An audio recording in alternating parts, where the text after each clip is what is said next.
smartest man in hip hop, man. How you feeling, first of all? I feel good, man. So congratulations on the success of this film, man. Thank you. Talk a little bit about getting into the character. Again, your acting is incredible in this film, so talk about just getting into the character. What I did was I met with Antoine, like Antoine Fuqua. He sent for me to come down and talk to him about the character in this project. And when we was just going over it, we was actually in a boxing gym in downtown Manhattan, because Jake and they were both training together to make the communications better. Like Antoine was actually in the gym working out with him. Oh, wow. You know, and it just left camaraderie between him and Jake to the point that their communication was on some next level, because they've been there doing all the work together. And what was really smart is they taught Jake the combinations while training. Wow. So he knew it. Like it was easy for him to execute it, because he had spent so much time throwing those punches and combinations. And then we talked about the Joy Maines character, and it was like, it's easy to play Slime. It's easy to play like the Don piece, like right. If you want to use that as an example. And he's not even as bad as people portray him at points. The sport conditions fighters to want all the money, like all of it. Like, you could look at Mike and tell he ain't the kind of person that would let you it's all or nothing. just take his money from him. You know what I'm saying? Absolutely. Like, you know, boxing is the sport where the lions are actually afraid of the mice. Yeah. And it's because in between time, nobody tells the fighters what to do. After they've made the money, they go off and do whatever they want, however they want, and then when they come back, it's like the lion is kind of approaching the mice in a different way, because this is where I get my food. I got you. You know, and it's been a interesting piece for me, because I've been able to utilize. Look, my involvement in the sport of boxing really comes through my relationship with Floyd. Right. And with the place that I was able to use all the information and everything that I've experienced in that time period was in this film project. So talk about that a little bit. I mean, obviously your experiences, your life experiences are coming across in your music, and now they're coming across in your acting. Yeah. What was the tipping point when you just knew, like, you know, I think I want to do this acting thing for real? For me, it's like I wanted to do it, but I couldn't sacrifice what I was doing in music. Right. In the other areas. So because Hollywood is hurry up and wait, you know, hurry up, get good enough, now wait for somebody to offer you the opportunity. Yeah. I went towards the financing part. That way I can confirm when the project is going to be greenlit, and I know it starts on the date we said it starts. And I kind of followed Avi Lerner's model. You know, so I took Randall Limit from Avi, and we created Cheetah Vision, and we raised $200 million. We broke it into 10 pictures. Wow. Sold Lionsgate, the domestic rights, and then we Yeah. sold international territory. So all the other projects, I viewed it like, let me develop it. Like Power, we made it from scratch, like me and Courtney, and it's me meeting Mark Canton early and saying I want to make something where the music speaks for characters like Superfly. Yeah. You know, I want to talk to you about that. You mentioned Power, you mentioned Hollywood and finances. You know, what have you had to do? What studying have you had to do? Because obviously, you know, everybody knows that you're smart, you're a witty guy. I feel like that you kind of look at new challenges, like what can I conquer next? So when it comes to Power and just where Hollywood is right now, like what kind of studying do you have to do? You say you spoke with Ari, but like what else did you do to kind of prepare for this? I've always asked people about their bad experiences. For some reason, they'll offer you more detail. You know, I think it's internally their connection to the painful portion of it. Yeah. That allows them to explain with detail. They'll get back and they'll go all the way through it for you, and then they'll give you the game. They'll give you a blueprint of what not to do. Right. Consistently, you know. And what I've been able to do is look at the things that are like. There's only one person that they say presents. Like Tyler Perry presents. There's Right. different styles, there's different genres of people. Like Lionsgate decided to commit to Tyler Perry's projects and continue to do things because he offered a different approach. Like he came in with material that he developed in a different platform. Yeah.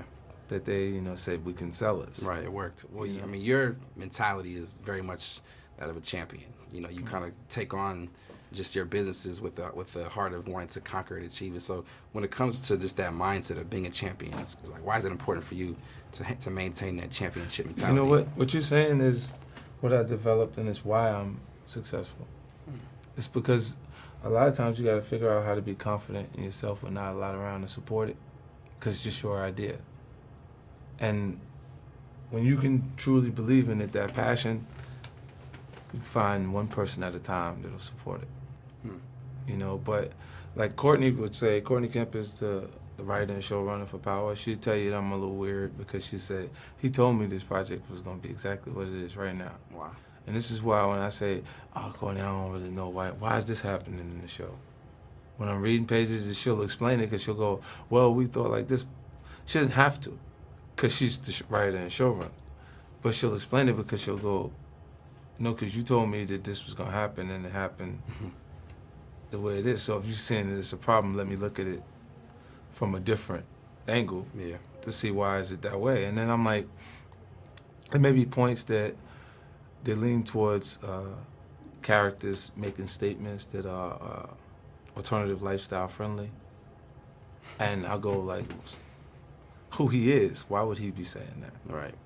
You know, and she'll go, you're right, take that out of there. Do this like this, you know what I'm saying? Like, and it just... She trusts you. Yeah. She trusts your brand. I mean, when it comes to just the brand that you've established, you know, why is it so trustworthy when it comes to just the street cred? Like, what do you attribute just people trust you, you know, when it comes to who you are? Like, what do you attribute that to? I think I don't have time. I don't have time to bullshit them. Like, you know, like my energy it's about winning, man. It's just, when I say that I have developed a fearless approach, it's the truth. You know, it's genuinely, I thought the way that I'd offer something that was special, that was different, was by offering a little bit of me. Because I may be able to beat you at something, but I can't beat you at being you. That's right. You know what I mean? And once that becomes the cool factor, because you're cool now, I got to just work around you because you are cool, like at that point. You know what I'm saying? So it's like, when I watch things now, it's trending so hard. Like when I fell in love with hip-hop music, it was so important for you to be different that you go, oh, that was dope. Now you still writing something that feels completely different from what that person just did that was dope, because when yours come through, if it's the same, it feels like it's cool. Yeah, it's not. It kind of bang. It's the same type of joint, but if it's the next thing that happens in our culture, they go, yo, like you know, you knock them over, because Get Rich or Die Trying didn't have energy that matched those other projects launched before it. They were able to embrace it, and it was able to be recognized as a classic. They don't even talk about the second one, and it sold 10 million records. You know what I mean? Like, it's just... Well, how do you feel about that, man? Because obviously, you know, every rapper has had a favorite rapper, and they're coming after them, and you're struggling to develop your own identity. But it's also a kind of a fine line because it's flattering to the other rapper. And there's an individual kid, you know, who in a lot of ways sounds like you, but you've come to kind of embrace his sound. So talk a little bit about that and just the walking that line of, you know. For me, look, when I hear artists that have similar styles, I don't turn my nose up at them. You know, I think it's saying that the material that you created was impressionable.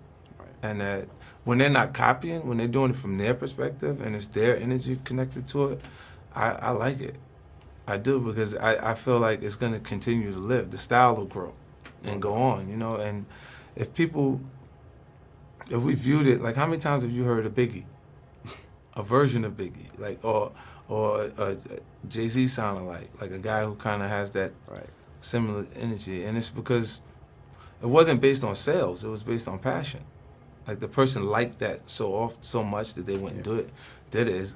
If that's the case, everybody should be Eminem, because he's selling like 80 million records more than those people, you know. And it's just their favorite artists. If their vocal tones match, if they cadences, they learn it from listening over and over and doing it over and over. Yeah, you know, I don't turn away from it if they have the same thing. That's like if I see someone that is a true entrepreneur, I go, I need to get with him. Why? He gonna win.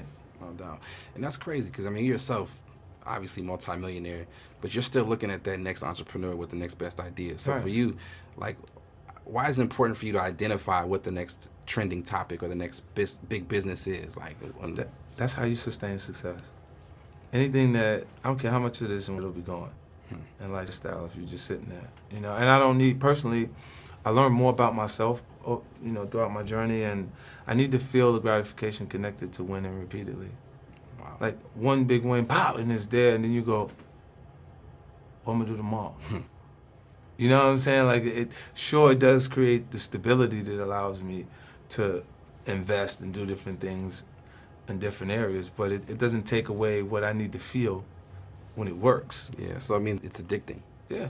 Talk about that a little bit. I mean, just the success factor and what it feels like to not be able to wake up every day and know that you're on to something big. Like, what drives you, you know, on a daily basis? You know what, I think for me it's like, I don't really, like I said, I don't really associate myself or work on projects that I don't believe are really the right projects.